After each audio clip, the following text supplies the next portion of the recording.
Mereka menemukan batu aneh di tengah hutan, bentuknya mirip kelamin wanita. Di keremangan suasana hutan, batu itu juga tampak bercahaya. Bagian tengah batu terlihat berlubang, dan cahaya memancar dari dalam lubang. Ketika salah satu dari mereka memasukkan tangannya ke dalam lubang bercahaya itu, sesuatu yang sangat aneh terjadi. Inilah kisahnya, dan selamat menyelami dunia misteri.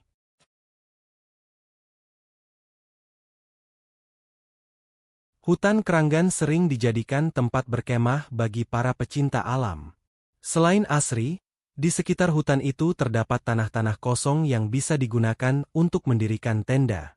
Di hutan itu juga terdapat mata air yang bisa dipakai untuk keperluan mandi atau membasuh muka. Bagi para pecinta alam, hutan Kranggan adalah tempat ideal untuk berkemah dan menikmati keindahan alam. Di hutan itu pula, 5 orang pecinta alam mendirikan kemah. Mereka adalah Abil, Azwa, Damhuri, Rikman dan Diani. 5 orang itu mahasiswa sekampus yang suka mengisi libur panjang untuk berkemah di alam. Sebelum mendatangi hutan Kranggan, mereka pernah berkemah di berbagai tempat lain, dari hutan sampai pegunungan. Kali ini mereka menikmati kemah di hutan Kranggan, karena sering mendengar pecinta alam lain berkemah di sana. Mereka mendirikan tenda di daerah luar hutan Kranggan yang pohonnya tidak terlalu rimbun. Usai mendirikan kemah, mereka beristirahat setelah menempuh perjalanan jauh ke sana. Rencananya, besok kalau badan sudah segar, mereka akan menyusuri kedalaman hutan untuk menikmati pemandangan di dalamnya. Abil dan Rikman serta Damhuri tidur di satu tenda, sambil salah satunya bergantian jaga. Sementara Azwa dan Diani tidur di tenda lain. Semalaman mereka tidur nyenyak tanpa ada masalah atau gangguan apapun. Namun, ketika Rikman dapat giliran jaga di tengah malam, ia melihat ada sorot cahaya dari kedalaman hutan. Sorot cahaya itu kadang terlihat, kadang pula menghilang. Rikman mengira itu sorot cahaya lampu senter, dan Rikman berpikir ada penjaga hutan yang sedang berpatroli. Besok paginya, 5 mahasiswa itu merasakan badan lebih segar, dan mereka lalu membasuh muka di mata air yang cukup dekat dari perkemahan. Mereka memasak mie instan dan merebus air untuk minum, kemudian menikmati sarapan dengan nikmat. Abil membawa cukup banyak makanan, termasuk aneka roti serta makanan ringan kemasan, dan ia mengeluarkannya di tengah tenda untuk dinikmati bersama. Pada waktu sarapan itu, Rikman menceritakan sorot cahaya dari kedalaman hutan, yang tadi malam ia saksikan. Teman-temannya tampak terkejut, dan Rikman mengatakan bahwa sorot cahaya itu mungkin berasal dari lampu senter penjaga hutan yang sedang berpatroli. Menjelang siang, mereka memutuskan untuk melakukan penjelajahan ke dalam hutan, untuk menikmati pemandangan alami di dalamnya. Azwa dan Damhuri membawa tas berisi perlengkapan P3K untuk jaga-jaga kalau di tengah perjalanan nanti ada masalah. Itu antisipasi yang biasa dilakukan para pecinta alam saat menjelajahi alam terbuka. Suasana hutan Kranggan mirip hutan-hutan lain, dengan pohon-pohon tinggi menjulang. Semakin mereka melangkah masuk ke dalam hutan, pepohonan di sana makin rimbun, hingga cahaya matahari seperti terhalang rerimbunan pohon. Akibatnya, makin ke tengah hutan, suasana makin remang-remang.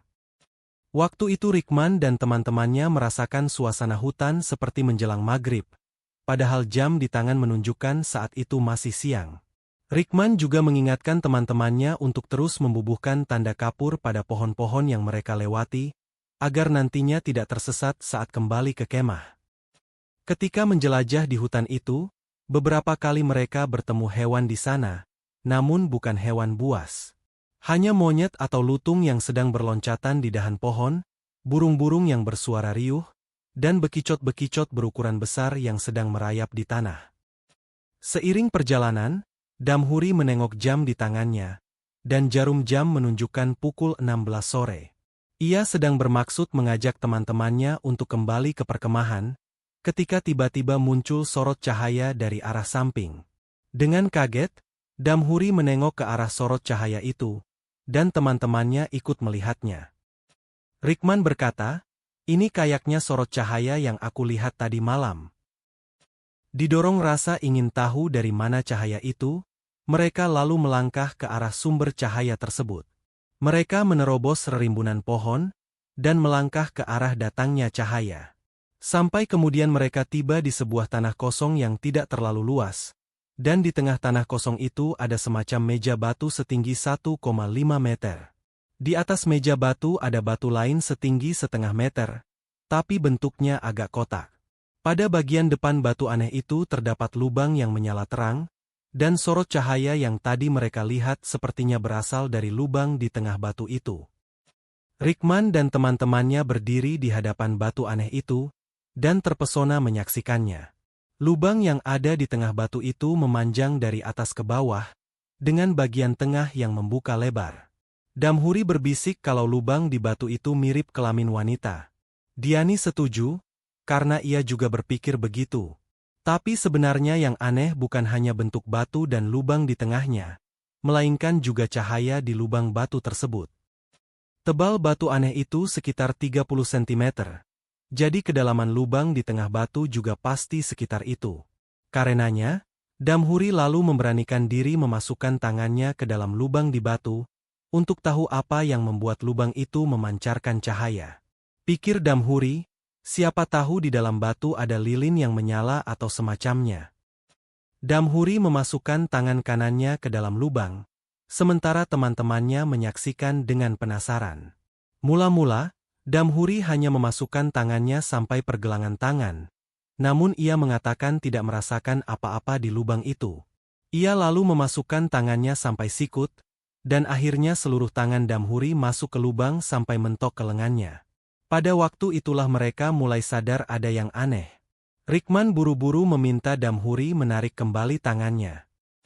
Damhuri pun menarik tangannya dari lubang di batu, dan mendapati tangannya kini terlihat terang, memancarkan cahaya kehijauan. Damhuri memandangi tangannya dengan heran, begitu pula teman-temannya. Rickman lalu menjelaskan keanehan lubang di batu yang barusan dimasuki tangan Damhuri.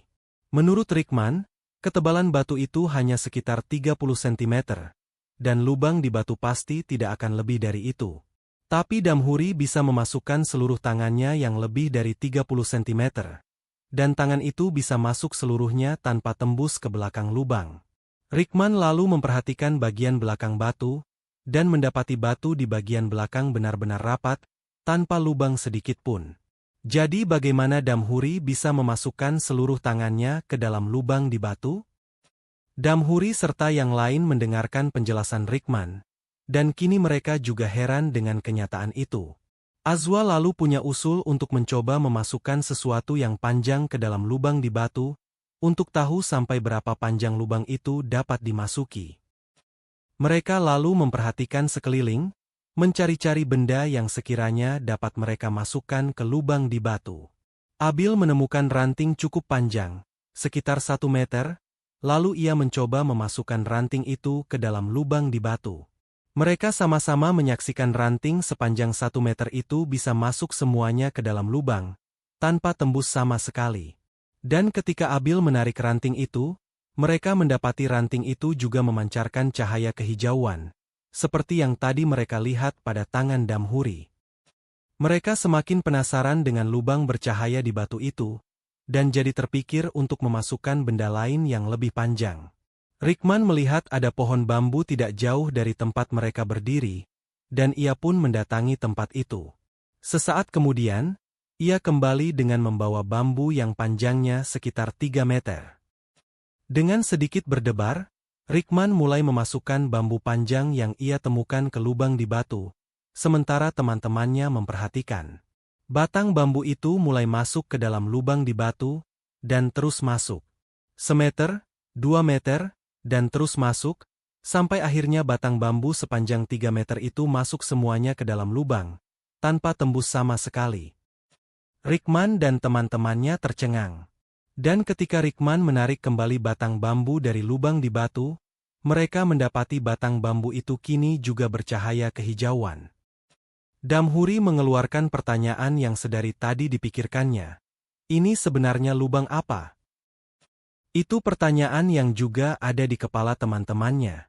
Batu yang ada di tengah hutan itu aneh. karena memancarkan cahaya. Tapi yang lebih aneh adalah lubang di tengah batu seperti mampu menelan benda apapun yang dimasukkan ke dalamnya. Lalu benda itu tampak bercahaya ketika ditarik dari kedalaman lubang. Artinya lubang itu tidak sedangkal seperti yang mereka lihat. Karena benda sepanjang 3 meter bahkan dapat tertelan semuanya. Bisa jadi di dalam lubang ada sesuatu atau alam lain. Terpikir hal itu, Abil lalu berkata, jangan-jangan ini lubang ke alam gaib. Teman-temannya menyetujui, karena sepertinya itu kemungkinan paling logis. Batu yang hanya setebal 30-an sentimeter bisa dimasuki batang bambu sepanjang 3 meter tanpa tembus sama sekali. Kira-kira kemana batang bambu itu menghilang kalau bukan ke alam gaib? Mereka sebenarnya ingin berlama-lama di dekat batu aneh itu. Tapi Diani lalu mengingatkan kalau waktu itu sudah menjelang maghrib. Jadi dia menyarankan agar mereka pulang ke perkemahan.